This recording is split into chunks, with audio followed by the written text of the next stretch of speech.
Don't fuck up. Don't fuck yourself. Hi, everybody.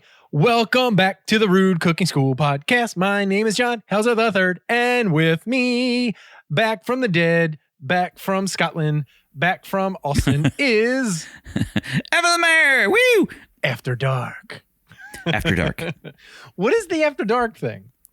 It's kind of an inside joke for our own podcast where, you know, this logo is a thing that you made. It's a nice logo.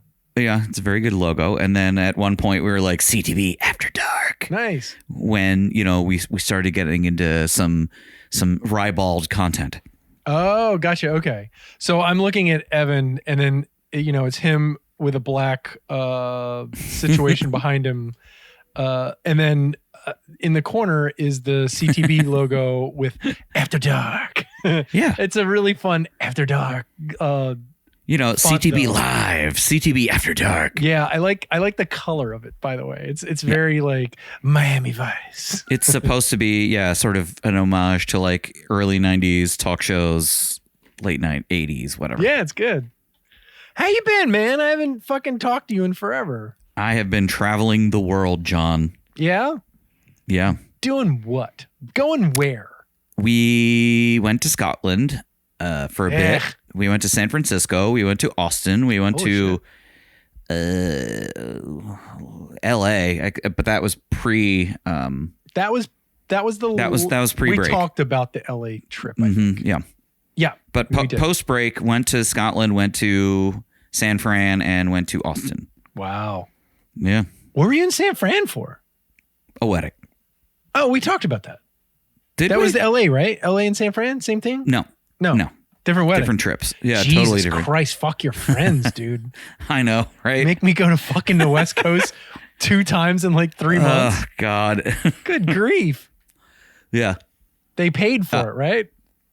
Yeah, the hotel rooms and stuff. Yeah, and all the. Oh, you they know, did? Oh, shit. That's awesome. Well, fuck yeah. I'm definitely doing it. the wedding and whatnot. Yeah, that was all. But kind not the airplane shit. But I will tell you, San Francisco is fucking expensive. Yeah, that's what but happens. Thanks, the Tech food, Bros. the food and the scenery was just mwah. Yeah, I've heard people are like, yeah, like low key, San Francisco has the best food in America. It's pretty good. Just because there's so And many restaurants that know they can do what they want and Yeah. charge what they want. We were staying in the Chinatown area and got dim sum at one point, and it was just fucking amazing. Oh wow, So good. Yeah. that's cool. It sucks what's happened to the city that it's just been basically hollowed Right. out by technology companies.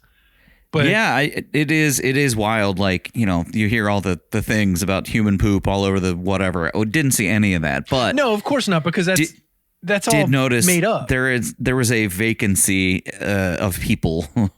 Not a whole lot of foot traffic. But you know, again, I don't know. We were off season. I have no idea. Yeah. But either way, had a good time.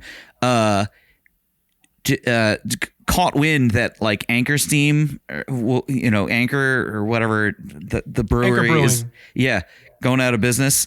So like we were at one bar and I'm like, give me that Anchor Steam, Oh, right. You sent me a picture of that beer. Yeah, Yeah. I think so. Yeah. because they're And I was like, how is it? You're like, it's fucking amazing. It's like right from the tap. yeah, they only had a couple of kegs left, and they're like, as soon as these are Wow. gone, it's all gone. I used to there was a point where I went through an Anchor Steam thing. It's good shit. In my early days of beer. Mm-hmm. Because at the time it was like, you know, not a lot of super microbreweries and stuff. Like Anchor Steam was one of the first ones. Yeah. Yes. One of the oldest, craft breweries. Probably was the oldest craft brewery at the time because we covered it on Food News that they were closing down. Yeah. Right. Which both of us was cried a a little surprise to me that we went to this like sports bar / barcade thing where they had it on draft, and I was like, oh shit, they still have some left. How was the barcade part? It's fine. Yeah. Did have a much better barcade experience in Austin. There's the place called Cidercade, where it's like $12 to get in. You get a wristband, and then it's just all you can play video games and pinball, which by the way is a very all you expensive. can play. You don't need quarters and shit. Nope. No. What? It's all and- free. Yeah. well, I mean, $12, but then, you know, at the bar, all they have is cider, which I thought was weird. That's But, terrible. you know, had a bunch of ciders. They were fine. It's right along the river walk, which is gorgeous. I don't know. We went to a couple of breweries, had a nice meal from what I remember. How long were you in Austin for? Like 3 days. Did you go to Franklin Barbecue? We went to Siblings. Okay. And Was it good? We didn't really. I mean, yes, except that we didn't really we didn't chow down. We just kind of had it there because we were there mostly for the beer, and then we had a platter, and we were just kind of picking at it. Gotcha. And that first day, full day, I did not fucking eat food. I didn't eat enough food. We went for You breakfast. blacked out, apparently. Oh, good, big time. We went to breakfast at a food truck, you know, and got a croissant pimento cheese sandwich, which was tasty. Jesus. Very, very cheesy.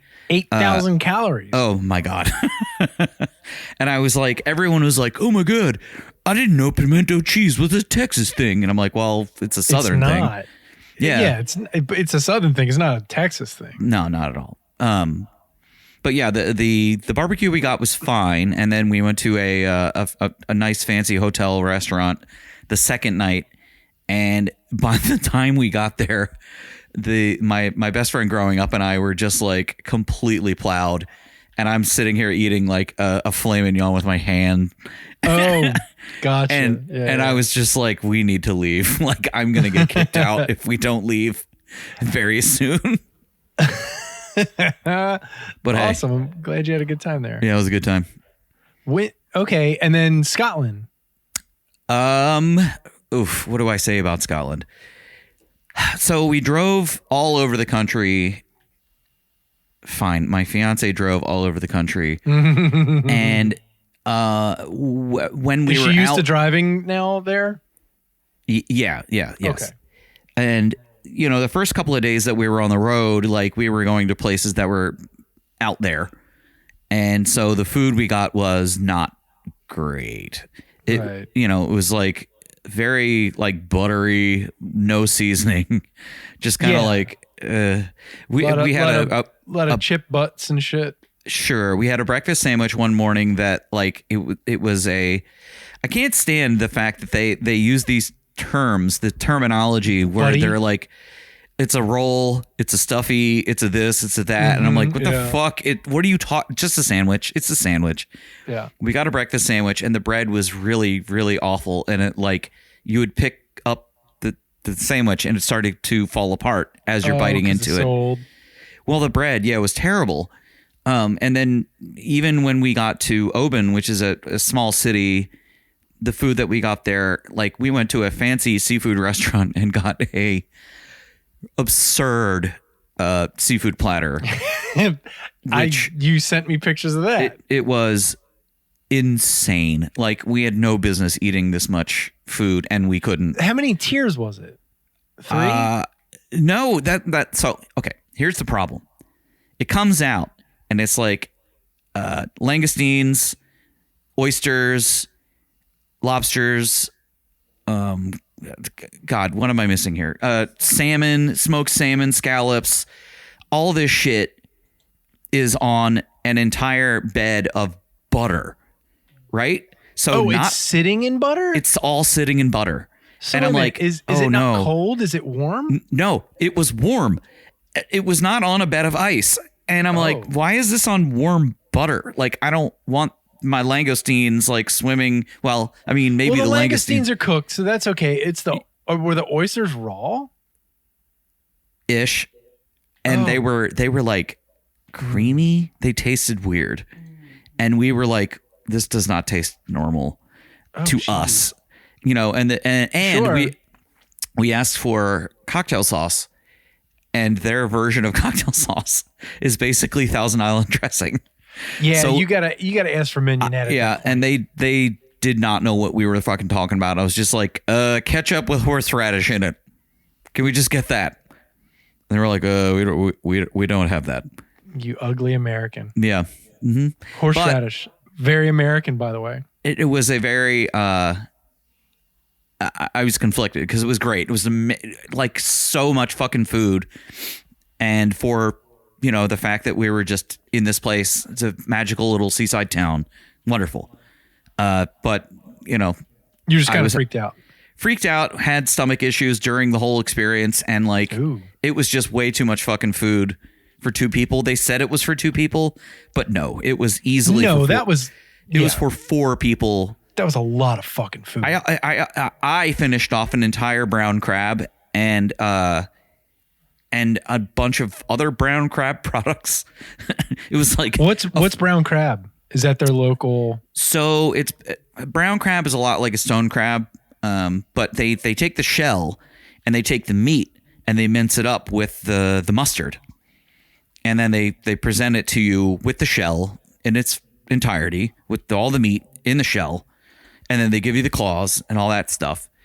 And I forget what they call it. It's basically like they call it a prepared brown crab or something like that.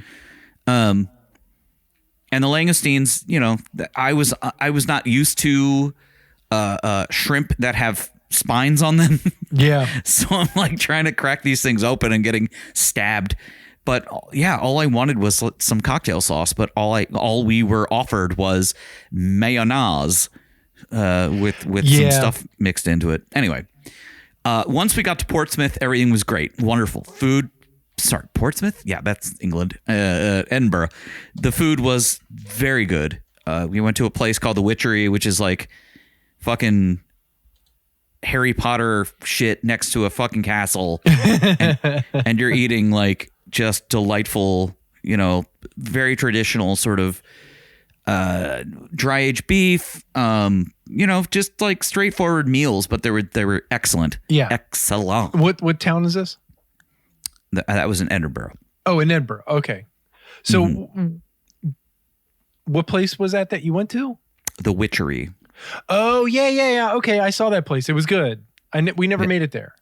Yeah. Yeah. Very, very sort of classic. And it was next to the castle. Right next to the next to the castle. Yeah, the castle's fucked up because you get to the Golden Mile and then there's just a giant castle at the end of the Golden Mile. I mean, literally everywhere you stay, you look out the window and there's a castle. Yeah. We were lucky enough to stay cool. a block away from the castle, and like, you just came out the door and you're like, oh, right, giant castle. Like, it's just there. Yeah, I think you may have stayed very close to where we stayed. By all the what do you call them, all the sex places? No.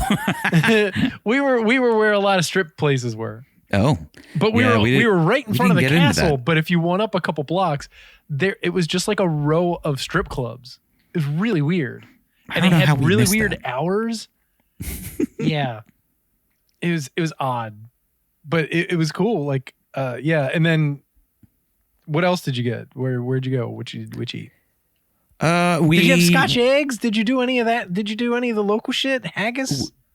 So we did go to this like magical cocktail place, which it's kind of a chain.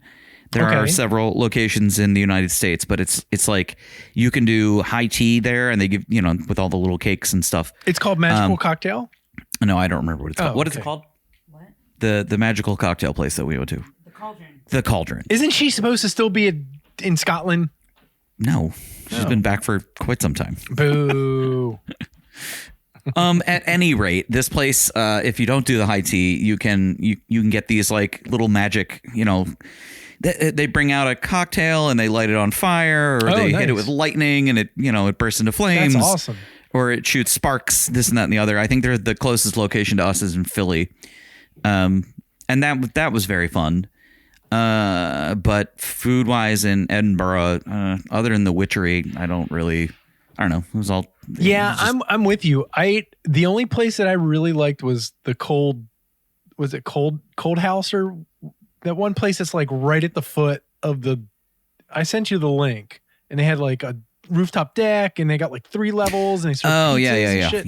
Yes. But they have like they have their own like beer and stuff. Yeah, That place. We never wound up getting to the rooftop because it was jammed like the whole time. You can't. Yeah, we went and they were like, they literally, they're like, mate, you gotta reserve that like a week before. And I was like, one of the nights that we were there, we wound up at a bar like late ish for Scotland, and we got air quote nachos.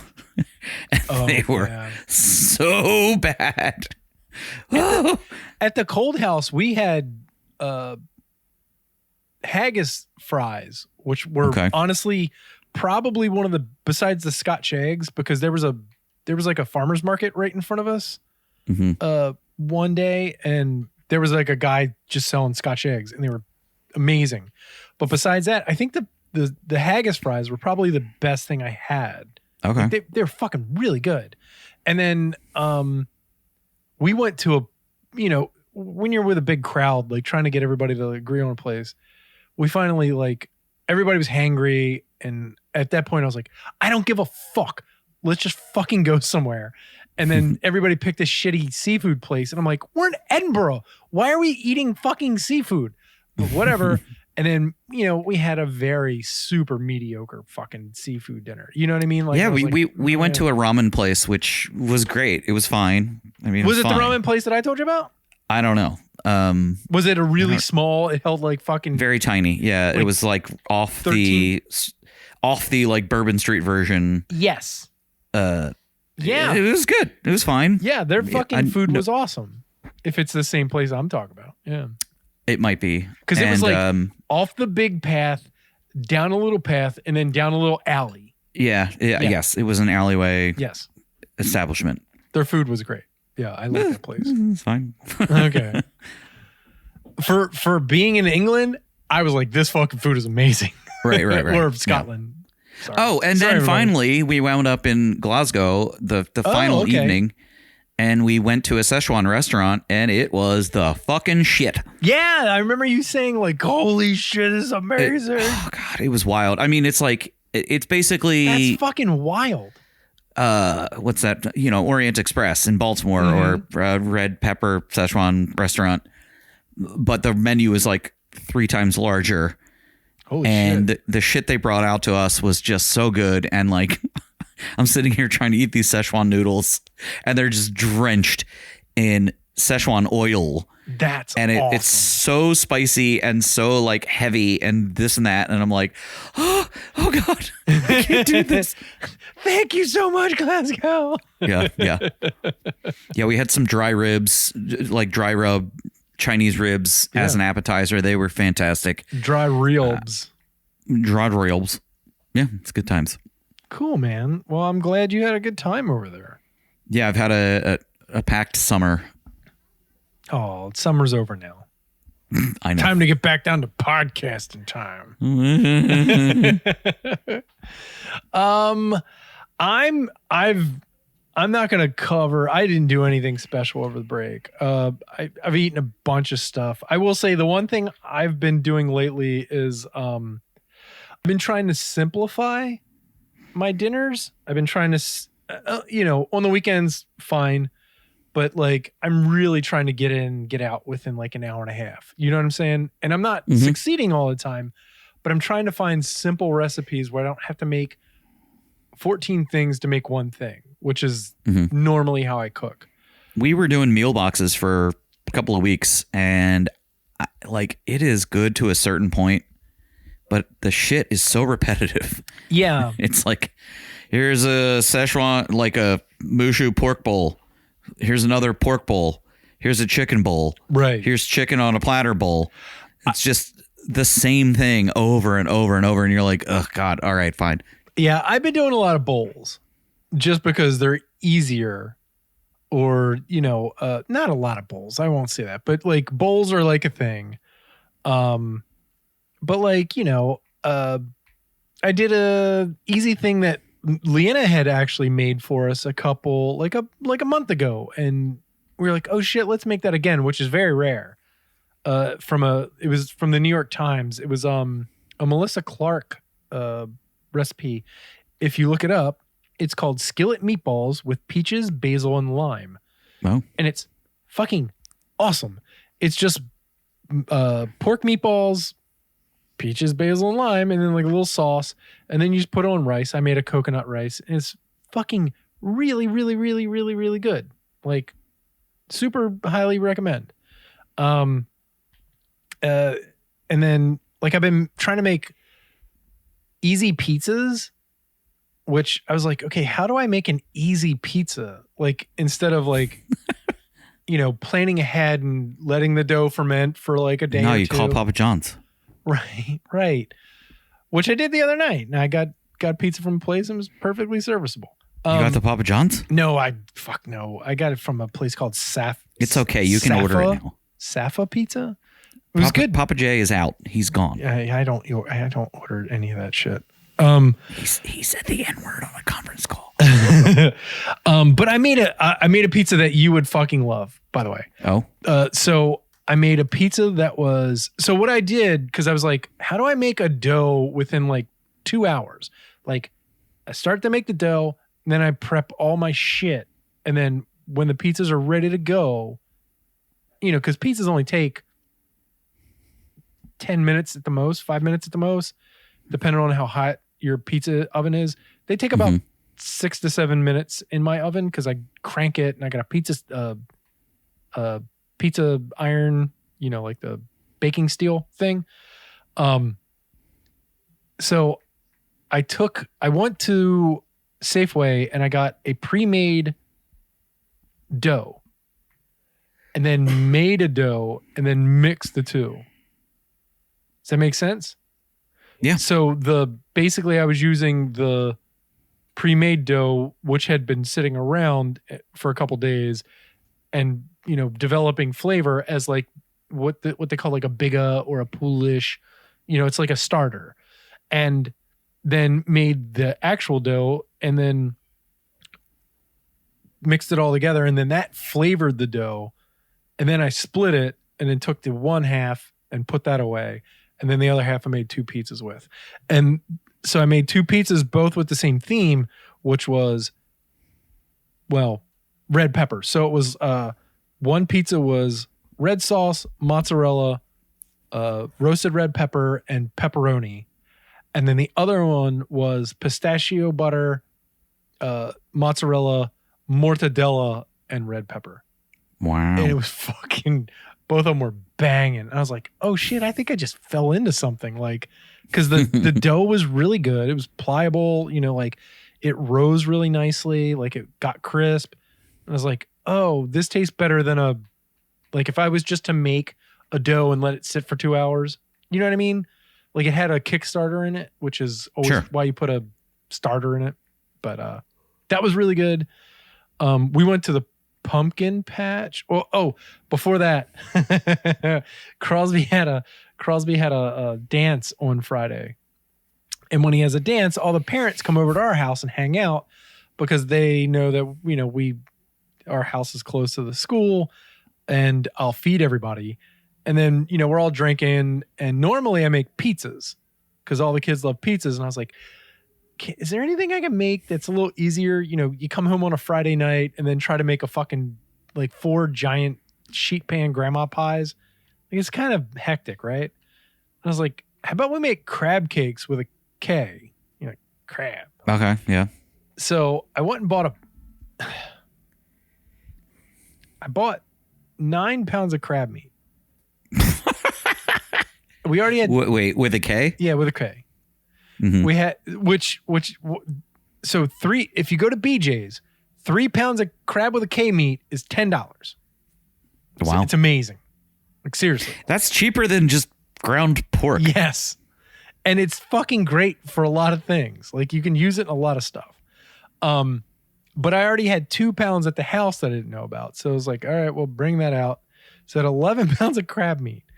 And I'm like, all right, well, we got, like a bunch of kids coming over. We got a bunch of parents, 11 pounds of crab meat. Sounds perfectly fine. And then I scaled my normal crab cake recipe up by 11. And then when I added everything together, it was, probably like 20 pounds of crab. So I'm sitting.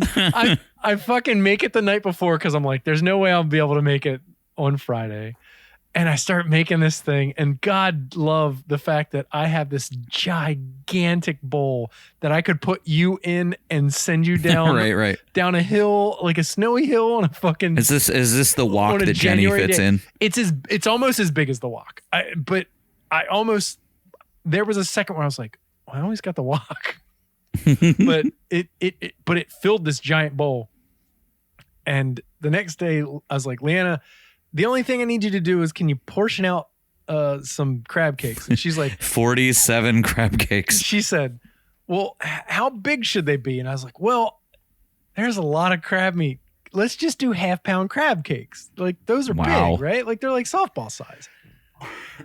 Then Leanna goes, hey, and I'm still at work. She goes, I made 24. Is that okay? And I'm like, yeah, that should be good. What's going on? And she's like, and then she sends me a picture and it's basically a full bowl. It's like they're a pound each. Fuck, man. I made 48 crab cakes on Friday and barely what is wrong with you? And barely used half of that mixture. A lot of people took a lot of food containers home of like raw crab cake mix with a K. And yeah, I still have a fucking, quart of crab with a K mix that I got to figure out what to do with it. Crosby loves them, so I'll just probably make more crab cakes. So, yeah. But dude, BJ's $10, 3 pounds. It's great. Yeah, I'll look into that. Yeah, it's fucking I did see. I saw your recipe online and not opposed. No, it tastes amazing. Like the one thing I'll say is the crab with a K is always a little sweeter because it's it's surimi. Sure. And so I got to figure out something to do where that offsets. But besides that, yeah, it's good. What I tried to do this time was I added a little bit more Dijon, but whatever. Sure. Yeah. Next day went pumpkin to the pumpkin patch and yada yada yada, cider and kettle corn. Ugh. Like we went to Larryland. Have you ever been there? Oh yeah. Yeah. So went there. It's for those who want to look it up. It's LARRILAND. They're awesome. Their cider's great. They always have like a truck that makes kettle corn, and it's amazing. Like you get it. We always get it to go. So right before we leave, we get a giant bag of it and then eat it warm out of the bag while we're driving down 70 back home. And we got a bunch of apples and shit. And then that day I made pork chops with apple and cider from another New York Times recipe by David Tanis. And it's fucking amazing. Like you didn't get any Donettis? No. Well, I did get apple fritters while we were there. Okay. Yeah. So, but the David Tanis, it's literally just called pork chops with apples and cider, and it's super simple and fucking really good. Like everybody was like, at the end of the day, we're all just sitting there eating this shit going, just like, God damn, everything's good. Like, so if you want something, there you go. Those are my 2 recipes from the New York Times. Thank you, New York Times. Send me money. All right, let's get into some. Come on, do it. Food news. Do it, monkey. Yeah. All right. Okay. John, now, is any or all of this spooky food news? There's some spooky food news. I don't believe you. How let's see. When's the next food news going to be? Because we might have to change all this. We got 1, 2. Ooh, no, we're not going to do another food news for like a month. Oh, I got to get rid of this. I should have thought this through. I got a couple things that I did just for spooky season, but nothing like specifically spooky dooky. I think one of the perennial spooky season food news items is the the Squid Ink burger that Burger King did that made your poop turn like black Yeah. or green or whatever it was. Well, I will start it with this. And if you're a member of our Facebook group, you've already seen this because I've already posted it. But there is a new pepper in town. Have you seen this? Oh yeah, the now crown prince of spiciness. Yeah, the Carolina Reaper used to be the hottest pepper, Okay, yeah, great. and now it's Pepper X.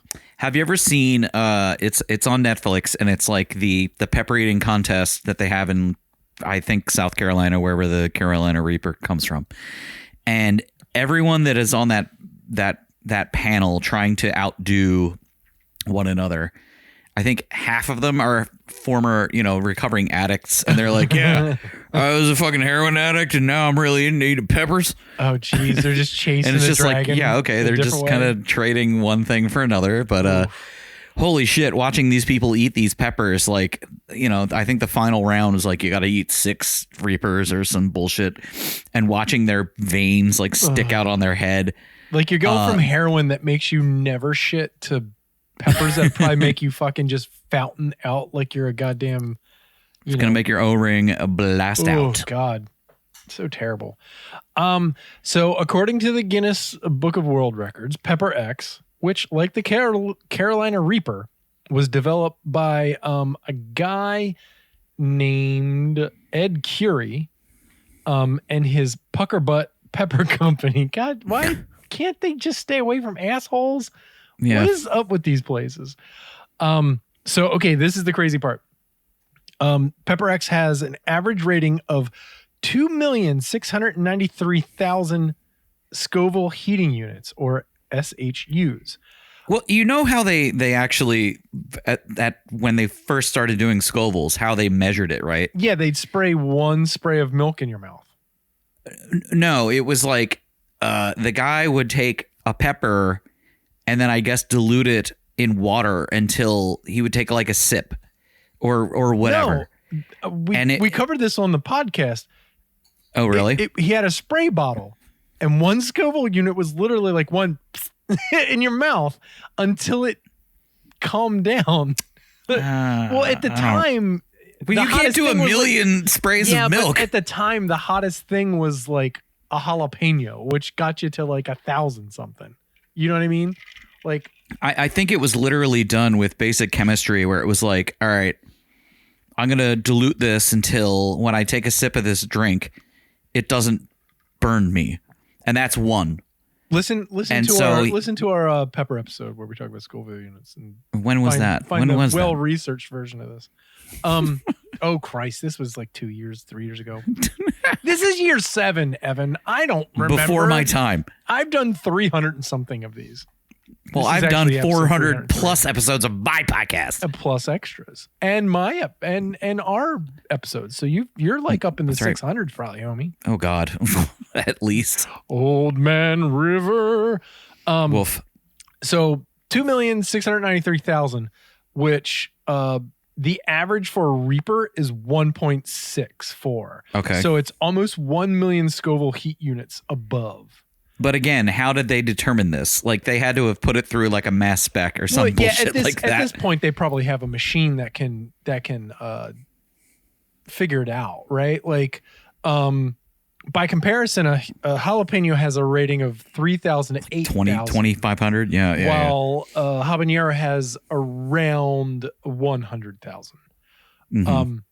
So Curie unleashed the Carolina Reaper on the world like a decade ago, which is crazy because I'm like, oh, that was like a couple years ago. And he told the Washington Post that he'd been working on Pepper X, which I hate because now it just reminds me of Elon Musk. I'm like, Jesus Christ. Because everything he wants to do has an X in it because he's a fucking dipshit. It's so edgy. Well, it all goes, well, if you know about, it goes back to like genetics and fucking his grandfather, and they were all into eugenics and shit. That literally, that's Wait. South Africans that have emerald mines were into eugenics? his grandfather was from Canada. Canada? Yeah, his dad moved to South Africa. His dad's a piece of shit. His grandfather's a piece of shit too. but he was a Canadian and was into eugenics, and X ruled everything around him. Like seriously, yeah, sure. yeah. Anyway, Elon Musk, giant piece of shit. Surprise. But Who knew? so he'd been working even longer on Pepper X than the Reaper.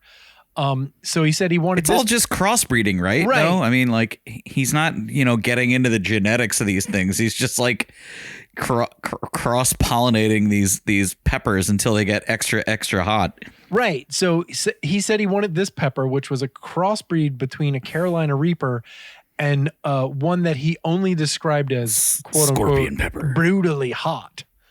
Unquote, ready in case another pepper breeder developed something hot enough to dethrone the Reaper. But that never happened. So he decided that he'd have to be the man to break his own record.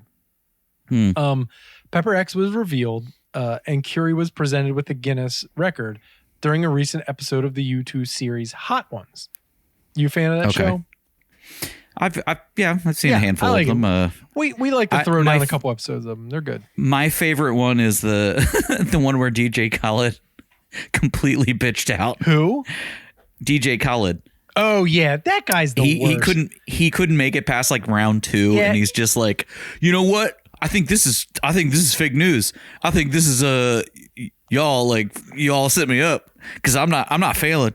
I'm not losing. That guy's such a I'm not loser. losing. He doesn't believe in sucks. cunnilingus, so fuck that guy. He sure doesn't. Like, how do you tell people you don't fucking go down on your partner? Like, what a douche.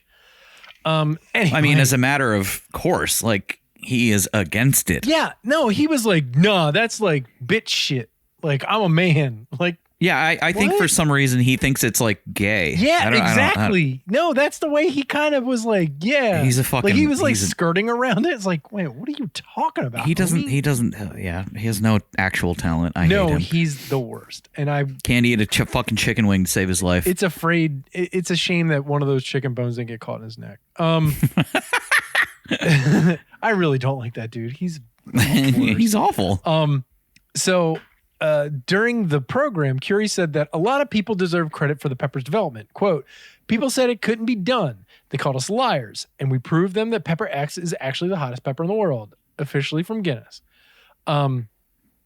Until Curie brought his peppers to the Hot One set, he was the only person on Earth who had eaten an entire Pepper X. So, how bad is it, you ask? Apparently it was pretty fucking terrible. Quote, I've read this like 4 times. It makes me laugh for fucking time. I was reading this yesterday, just cackling. I'll try to get through this without, I'm a professional. Quote, I was feeling the heat for 3.5 hours, he admitted to the Associated Press. Quote, then the cramps came. Oh no. Those cramps are horrible. I was laid out flat on a marble wall for approximately an hour in the rain, Marble wall in the rain? groaning in pain. It sounds like a goth song. Yeah. This is some fucking masochistic I shit. was laying flat out on a On a marble, marble wall for in the approximately rain. an hour in the rain, growing in pain. I think Typo Negative would do a good job with this track. It's a Morrissey lyric. Jesus Christ. Oh God, bless you. So everyone's wondering, how can you get your hands on these fucking dirty little Pepper X's? Well, you can't. Because when Curry released the Carolina Reaper, he did not protect his intellectual property, allowing thousands of people to grow and profit from the pepper he developed, which actually is kind of sucky, but also that's how it works. I mean, like you grow a look, thing, I mean, fucking, when you're a pepperhead and you're a member of the pepper Yeah. unity, but I'm assuming if you create your own pepper, like there's probably like you get a couple months of just you making the money, and then you give the seeds out. and then a bunch of people get your seeds, and Right. then they start growing it. So he's that's just kind of the way seeds the work. world works. Yeah, Yeah. like you're not Monsanto, homie. What are you doing? Right.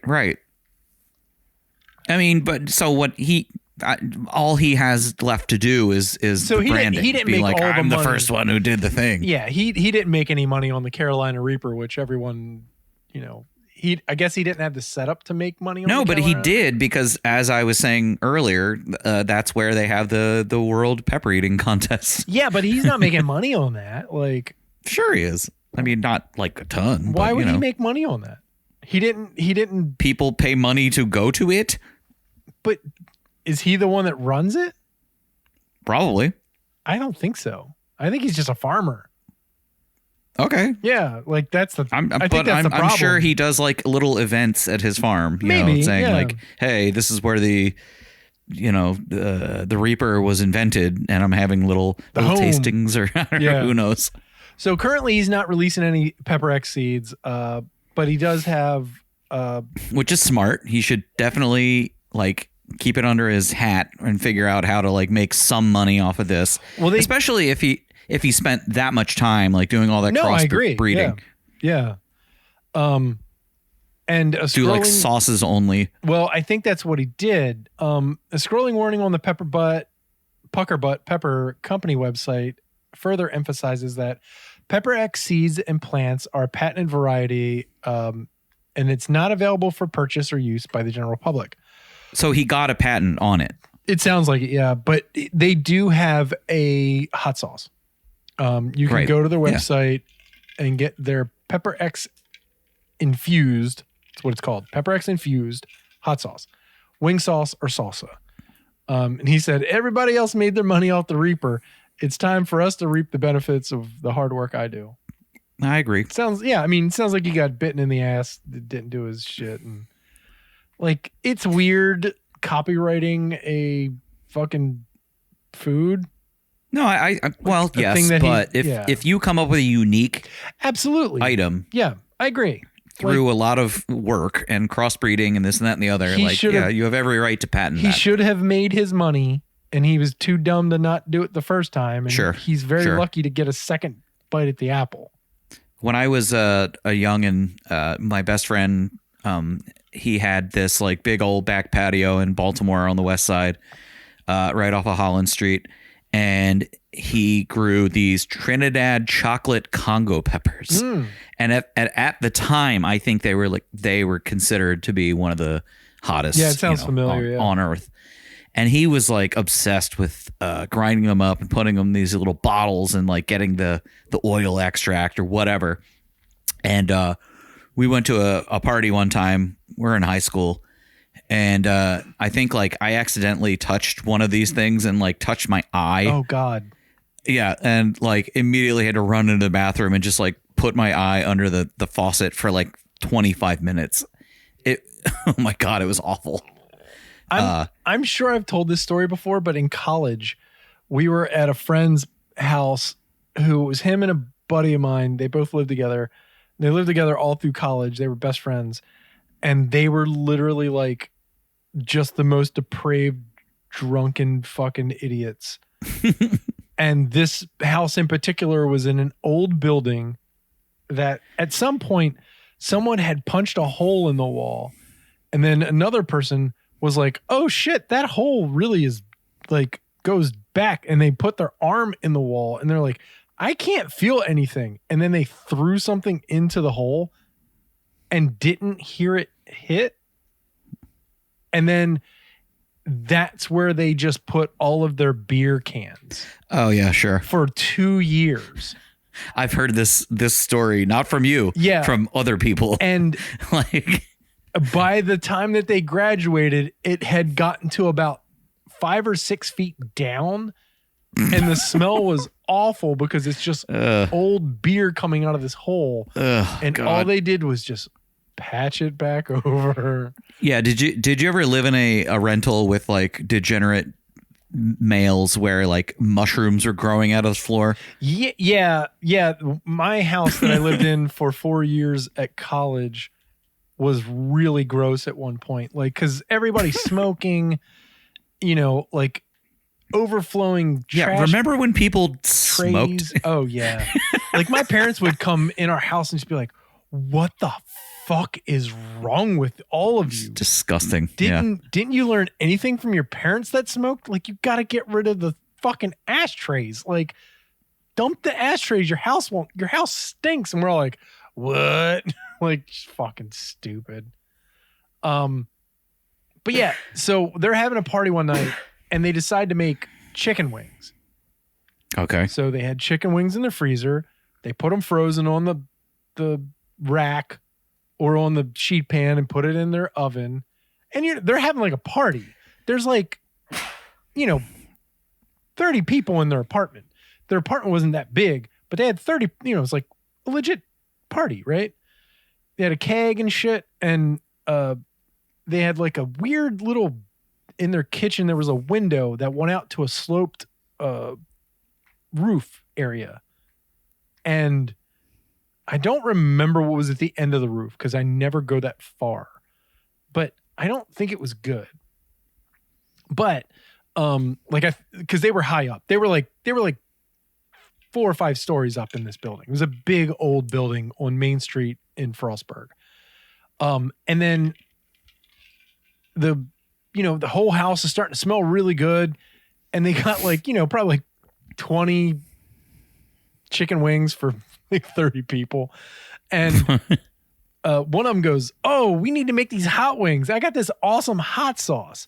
And he opens up the fucking oven and then dumps hot sauce on these wings and then puts it back in the oven. And then all of the hot sauce aerosolizes. Oh, no. And it was like habanero, because he was like a big crazy hot sauce guy. And he maced the whole party. And people were running out. People were jumping out of the window onto that roof. Luckily, nobody died. It was like my eyes hurt for like 2 days afterwards. Sucked. So fucking dumb. Hot sauce, everybody. Be careful with it. Peppers. Okay, I'm gonna tell this story about. So there's a Girl Scout cookie that's getting discontinued. Oh no. And is it because it's unpopular or because it's problematic? Okay, so the article is like a wildly popular Girl Scout cookie is getting discontinued. And I was like, Samoas. Oh shit. Are Samoas fucking done? Well, they're not called Samoas. But caramel what's are they called? Yeah, now? they're called Caramel Delights. Last August, the Girl Scouts of America announced they would be launching a new cookie, a sort of sister cookie to the Thin Mint. The chocolate-coated Raspberry Rally cookie were only available to buy online. Couldn't get them, from troops or at the, the emotional grief that fucking blackmail. The emotional blackmail that Girl Scouts give you, like blink, blink.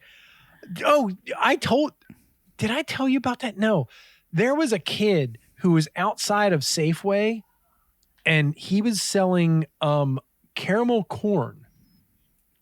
Bags of caramel corn with his parents, and it was for it wasn't the Boy Scouts, maybe it was for the Boy Scouts or something adjacent, right? And he had his little suit on, and I said, "Fuck, okay, yeah, I got cash on me, fine.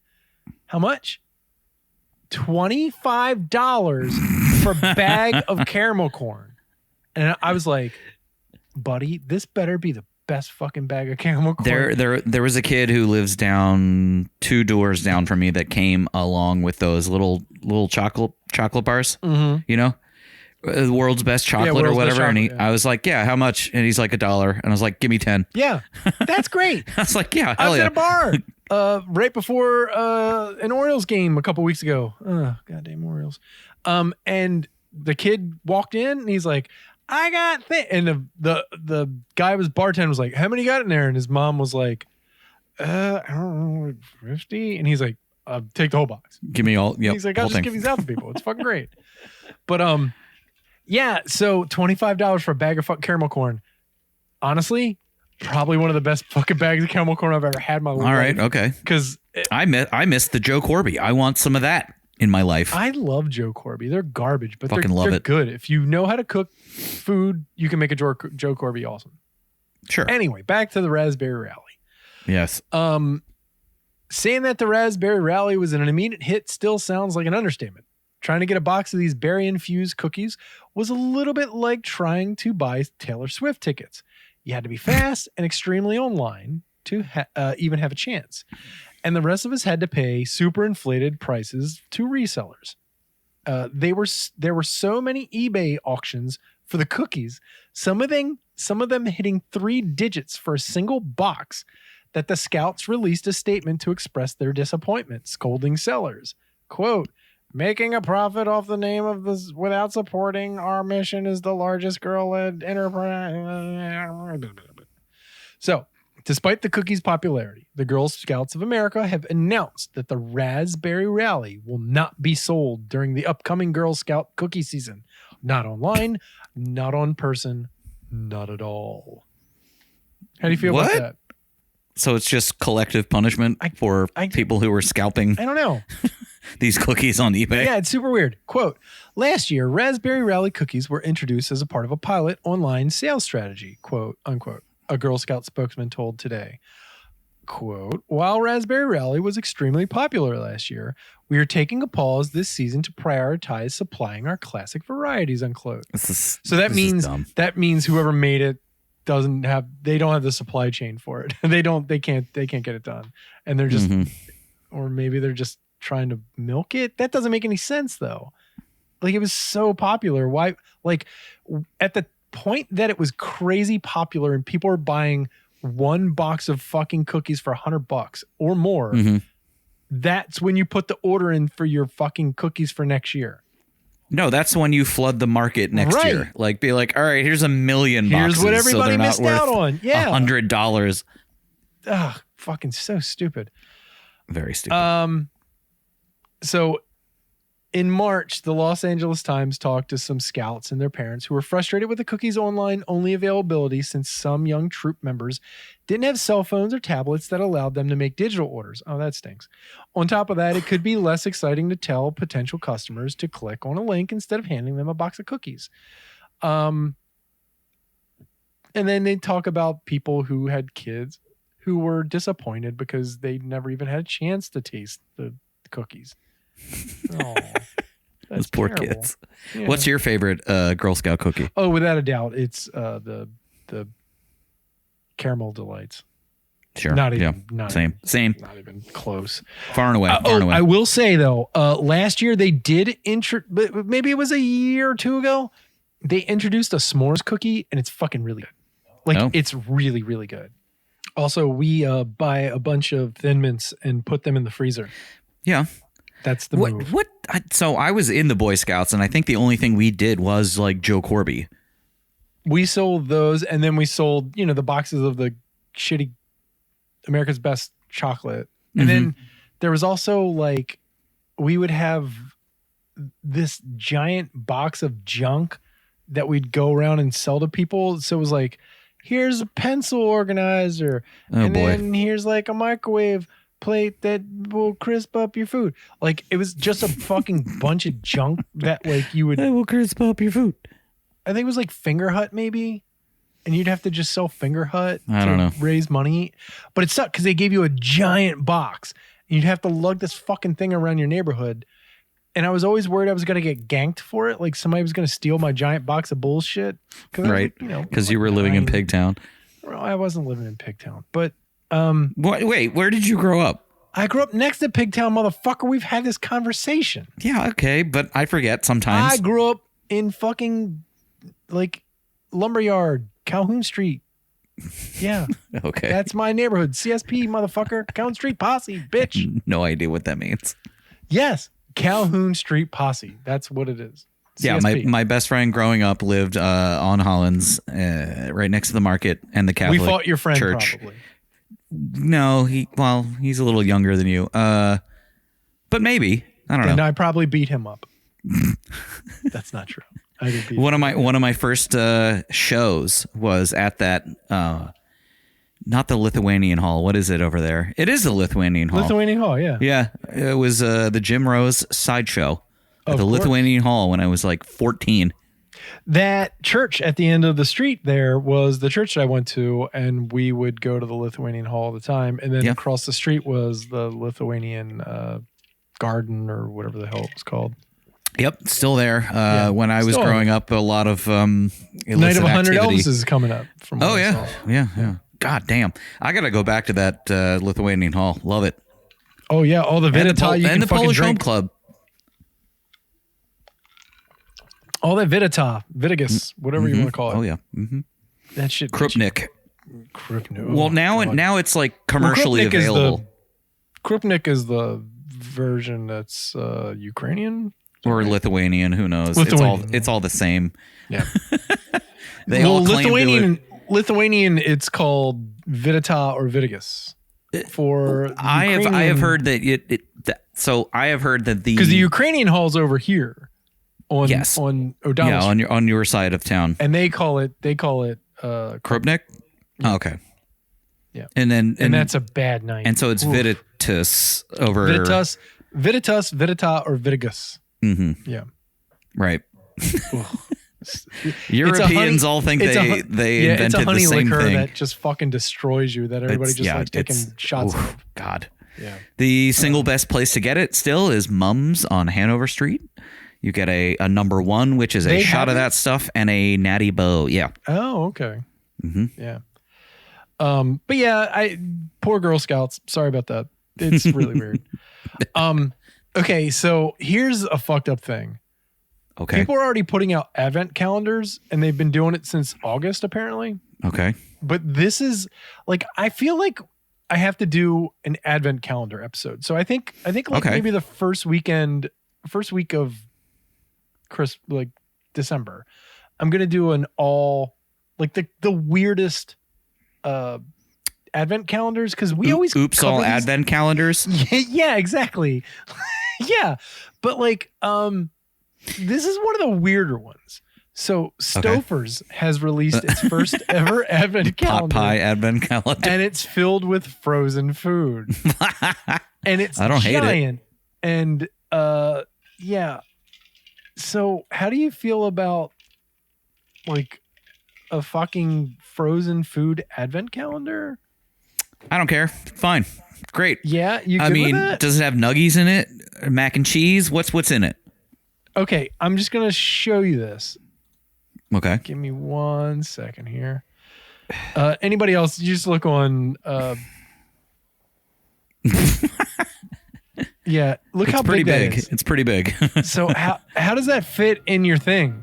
That's a good question. I mean, I do have a sizable freezer. Yeah, how do you fit that in your freezer at all? Like, that's ridiculous. Well, not upright, that's for sure.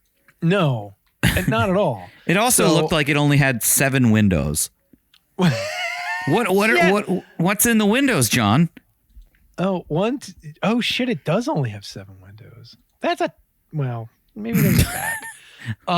So it's not a true advent calendar of frozen food. Yeah. In August, Bon Maman released their advent calendar. Okay. Do you know Bon Maman? No. They make jams and jellies and shit. Okay, yeah, sure. And then also several beer, wine, and like whiskey companies, gin companies. They're already taking orders and shit. Which is crazy because we always cover these things that are like really weird, and you're like, they always make like 100, and then they sell out of it just for the publicity, right? Yeah. Which is kind of what it sounds like for this. When I read it yesterday, I was like, oh, it sounds like a thing. Stouffer's has just dropped its first ever advent calendar, the entree and side dish filled Stouffer's Comfort Calendar. The calendar, which comes in a gingerbread style house in Stouffer's familiar color palette, is that a thing? Is filled with seven different Stouffer's favorites, including. I'm going to immediately say, don't ever buy this thing because you're just supporting Tucker Carlson. Oh, is that a thing? Yeah, he's the heir to the Stouffer's. Oh shit! Fortune. Really? Yeah. Or no, I'm sorry, Swanson. My bad. Oh, okay. Well, go ahead, buy the Stouffer's. Stouffer's is fine. So it includes family size macaroni and cheese, family size lasagna and meat and sauce, Stouffer's bowlfuls chicken bacon ranch bowl, Stouffer's sides broccoli cheddar pasta bake, Stouffer's sides homestyle mashed potatoes, Oh God. Stouffer's pepperoni French bread pizza. Can you and taste the Stouffer's salt? ultimate 5 cheese mac. Jesus Oh Christ. God. Quote, I'm just going to say this is a person who's eaten Stouffer's. So, the business of the holiday season makes daily mealtime a challenge for many families. Unquote. Nate Hill, Stouffer's vice president of marketing and portfolio expansion, said in a statement, quote, Stouffer's first ever advent calendar aims to help families combat scratch cooking fatigue by delivering no fuss, great tasting meal solutions everyone will love, unquote. Meal solutions. Yeah, Hey, John, meal solutions. nothing comes closer to home, okay? You know what I always look for in a meal? A solution. Yeah. So in the Instagram thing that we just saw, the company says that the entrees and the sides have been picked, quote, with space saving in mind. I think space saving is fine. You can just with go space saving. saving inside. I can't get it out because I'm laughing because we just saw how big the thing was that you thought space saving was in mind here in case you're already trying to do mental Tetris. Right. Like, okay, so this thing, and I'll give it to Stouffer's. Like, the whole thing retails for $39.99. That's actually pretty good. But unfortunately, it's all sold out. Because they only had 160 available. Right. But there will be another batch. So today is the 19th. It's coming out the 19th at night. So when most people read this, it will be on the 20th. Or listen to it. You're not reading my podcast. It's going to be coming out on October 23rd. Wait, can you go over what's inside of it PM. again? Okay, so there's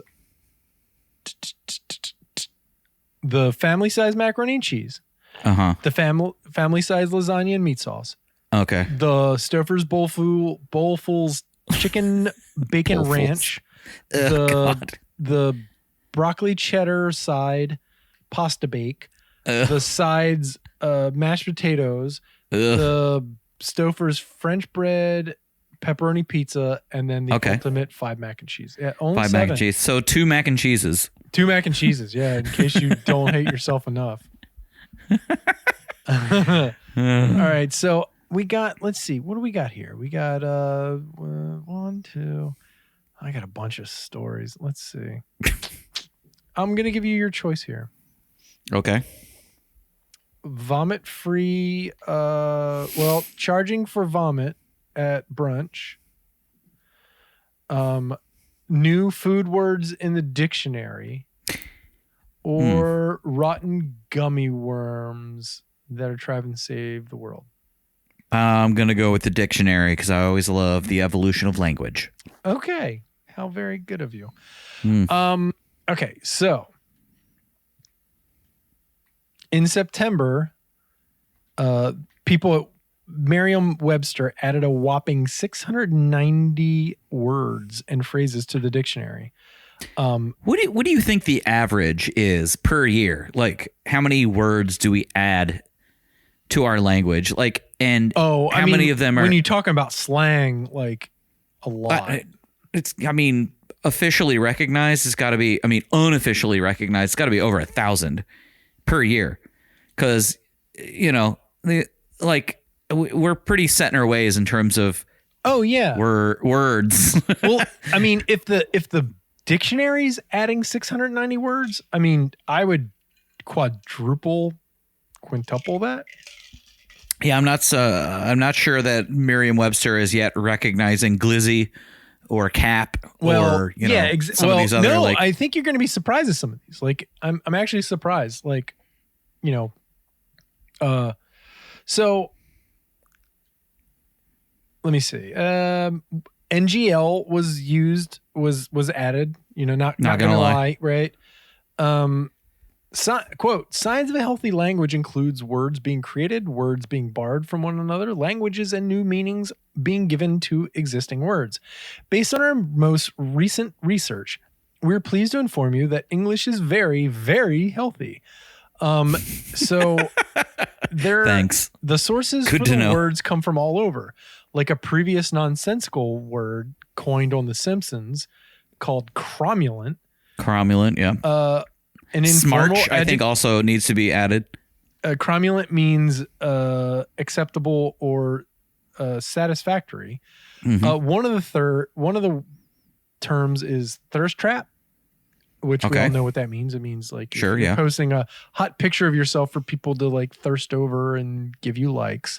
As I do all the time. Yes, with your titties out. Yes, as you are sitting there now, like weirdly squeezing them at me. It's really hard to read. Chef Kiss was a new one, Yeah, sure. which you know. But that's more of an emoji thing. I mean, yes, chef's but, kiss but is people write out a the thing. words chef kiss. They do, yeah. Yeah.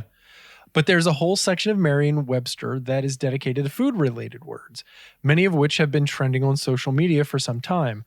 One such recently added word, I don't think this has to do with food. I think this is just across the board word. But Okay. it's mid, right? Sure, yeah. So they're saying like it inspired the TikTok hashtag food was mid. So like that's kind of pushing it. I don't think mid is a food word. Mid is like not anything only that is it just not a food middling. word, it's just middle. Yeah, you're just meh. It's just kind of Yeah, it's the zillennial word for meh. Yeah. Yes. Look, these Gen Zs, these Zoomers think they invented all these words, but all they're doing is like taking existing properties and sort of remixing them just a little bit, which is the way that language works anyway. So it's funny. Yeah, exactly. And what's funny is a lot of these words, I'm like, oh, somebody's watched The Bear. Right. So, okay, let's go through some of the words. Bussin'. Do you know what that means? Okay. Sure. Yes. Well, in terms of food, Yes. I think it means something a little different because that's when you have to, like, say you take a chicken and Yeah. you slice it, you score it, Mhm. you know, you get the slices No. and you make it open, Yeah, nope. That's not it at all. as opposed to trussin', No. which is you tie it up. Not at all. No? No. Did I get that wrong? Bussin'. Adjective. African American English slang. For bustin'? Nope. Bussin'. But it's bustin', but now it's called bussin'. Sure. Yeah. Like that shit's bustin', but now it's bussin'. I took the T yeah. out. So it No, means I knew- extremely good or excellent, especially yeah, of delicious course- or tasty. Of course I knew that, Yeah. but I sounds like did it. see on the TikToks somebody who referred to bussin' chicken as Like trussin' chicken. the opposite of the opposite of trussin' chicken. Well, that person is an idiot. Well, I don't think they are. Chefy, which Okay. would mean, go ahead. Wait, what? Chefy. What was Chefy? Yeah. Chefy. Like if you made some food chefy, what would you think it would be like? Good. It just means like fancy, like Sure. complex, exotic. You know, you're trying to show off. It's chefy Well, food. So Hannah, who is in law school and is a bit younger than I, they say yes, chef when it comes instead of yes, daddy. Well, yes, chef is just again from The Bear. Like that's what that's from. Yeah. That's where it all comes from. Here's the only one on the list I didn't know. Emping. Emping. Making EMPING. making empanadas. It's a noun. It's a slightly bitter cracker or Wait, chip. it's a noun? Yeah, it's a slightly bitter cracker or chip, popular in Indonesia, that is made from dried flattening seed of the malinho tree. All right. I've never heard even That heard is of that. That is I think that is a new one to all of us. yes, grammable. You know what that means, right? Instagrammable? Yes. If you take a picture of your food and you're like, oh, that's too super grammable, like you're saying you're gonna post that to TikTok. I thought you were saying that the empings were grammable. No.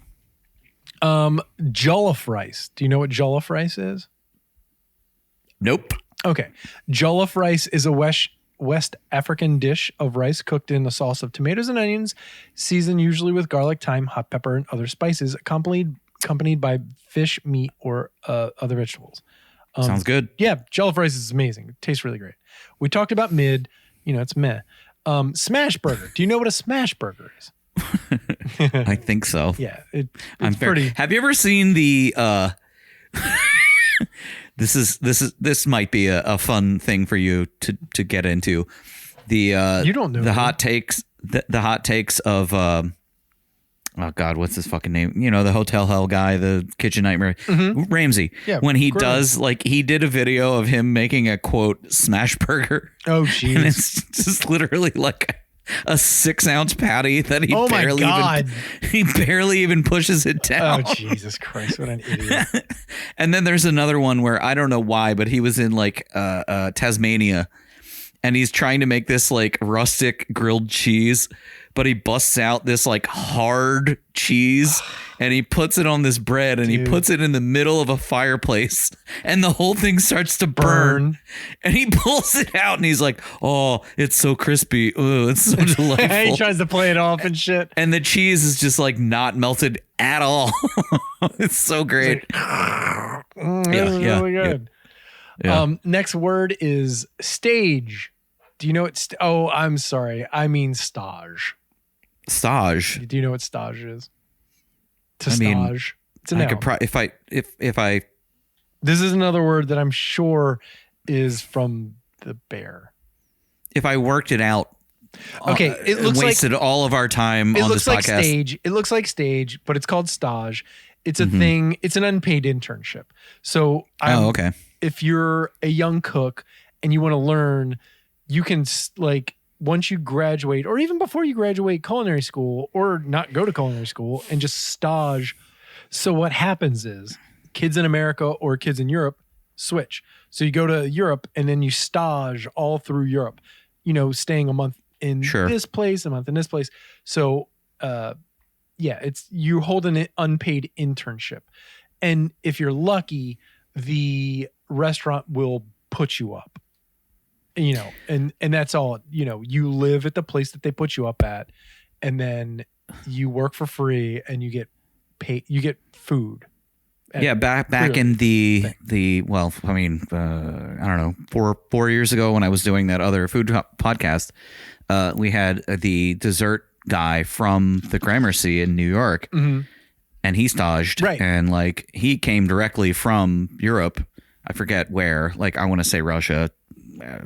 I can't remember. It's becoming increasingly unpopular because people look at it as basically some sort indentured of servitude. indentured- Yeah, it's not cool. But it's also learning a trade, and you're, It is one of those rare Yes. instances in which there is a both sides to it. oh, absolutely. I think, you should get paid, Yeah. but you shouldn't get paid a bunch. It's basically going to school, Mhm. so For free. that's really what it is. You're working free for school, Sure. which is pretty much what it is. So then the next word is stagiaire, which is an unpaid intern, which, it's a person who stages. And then lastly, do you know the word juge? I use it fairly often. Do you really? How would you spell this word? Because I looked at it and I That was is like, a very good question, because how would you spell the word cash? The abbreviation of casual. it would be cage. Like stage, K-A- like wait. stage, Stop. stage, stage, cage, cage. I seriously. think long ago when I Cash. tried to figure out how cash was Or spelled, CAHZ. Cash. that was one of my first HZ. yeah, that was one of my first thoughts, and then some fucking New York Times or whatever said it was KAJ, and I was like, no, that doesn't feel right. No, that doesn't feel right. But yeah, I don't know how it's spelled, but zhuzh, yes, I definitely Give me. Take a whack at it. like a Zhuzh. spelling bee. I'll set you up. For those who don't know what this is. Let me take this pasta sauce and zhuzh it up Yes. by adding some garlic. So noun, it's a small improvement, adjustment, or addition that completes. What? No, it's a verb. It's a noun, which That doesn't makes no make sense. It's a small improvement, adjustment, or addition that completes the overall look, taste, etc. of something. Yeah, I guess Hold something on. could be a zhuzh. Hold on. Verb, to improve the Uh-huh. flavor or appearance by way Right. of a small improvement, adjustment, or addition. So Yes. it can be both a noun. I don't see it as a noun. I see it as a verb. But if you're going to be really pedantic about it, like, yes, if you zhuzhed something and then you've got the end product, Which like, is a zhuzh. I applied a zhuzh to it. Yeah, here's my zhuzh. That doesn't work. I honestly think the first time I ever heard the term, it was in term of, it was hair related. Oh, really? So yeah, I'm going to zhuzh your hair a little The bit. first person I ever heard it from was Jenny Peck, who Really? who, by the way, everybody, you'll be hearing her in a couple weeks. She'll be back. Yeah, because she's like, yeah, I just put it in the blender and just zhuzhed it up. Like she just, which is a good word use of the word zhuzh. Right. So give me a But this actually only just got added to the dictionary. yeah. I feel like it's been around for billions of years. I feel like it's been around for a lot too, but like the rich white ladies at my kids' school can't stop saying it, so I think that's why it's. Let me just zhuzh it up a little bit. Leanna came home from a thing that she volunteered for, and she's like, these bitches fucking would not stop using the word zhuzh wrong. Stop saying zhuzh. But they were like, just take it and zhuzh it over there. Like just take, right. just take that box and zhuzh it over there. And she's like, that's not what that means. I feel the same way about the term meme because that is what you're talking about is not a meme. It's just a word. It's just a picture with words on it, Right. which is Are an people image saying macro. a meme is something different now? Oh yeah, I mean they've been doing it for forever. Oh. Or a meme. A meme is like a very specific behavioral term, Right. It's like a whereas like a picture repetitive- with words on it is an image macro. It's not a fucking meme. well, now Anyway. nobody believes your bullshit. Your bullshit definition. A meme is the picture with words on it. That's what it no, means. it's not. Sorry. Friend. The people have spoken. Well, then zhuzh is just whatever you want to make yeah, I it. guess. Hey, man, all the world's a stage, and all the world. I'm just gonna words can zhuzh be off whatever this we want. podcast. So, how would you spell the fucking word? I don't know. Let's see. Juzhe. They have it as ZHUZH. Oh wow. Zhuzh. Like, yeah, I had to look at it for a second. I was like, is that Wait. zhuzh? Say it again. ZHU ZH. U ZH. UZH. U ZH. When you Zhuzh. look at it, you go, okay, I get it. I guess I get it, but It yeah. makes more all right. sense than I guess it would be what JH. This is one of those things where it's like, how do you describe the flavor of an apple? Right. Because it's like, it's it's- sweet. It's crispy and verdant. And, I mean, Right. you want me to? I can do that all day. How do you describe the smell of XYZ? Like, yeah, how do you spell this word that didn't exist? XYZ smells like I don't know. All right, John, what else we got? That's it. We're good. Okay. We're done. I got a couple other things, but we're way past where we need to be. We're good. That's fine. Put them in the bank. Yeah, exactly. I will say I'll just run down this one because it's spooky season. Okay. I've seen a lot of advertisements for this Rotten Brand gummy worms. So they use compostable packaging that literally rots. Like it's compostable. So like plastic bags that actually Yeah. don't stay forever in the landfill. exactly. So 1,000,000% give your money to them. on board. Yeah, totally. You can go to just look up rotten gummy worms. and their flavors look awesome. They use 60% less sugar than other gummy worms, and Okay. they seem pretty fucking awesome. They use sustainable paper sources for their cartons, their shipping boxes, their tape, their packaging, and everything. They use plant packaging rather than petroleum. Go check them out. So. Speaking as a former libertarian, proto-libertarian, I am fucking sick and tired of seeing plastic in our environment. Like, Oh yeah, get awful. the fuck out of here.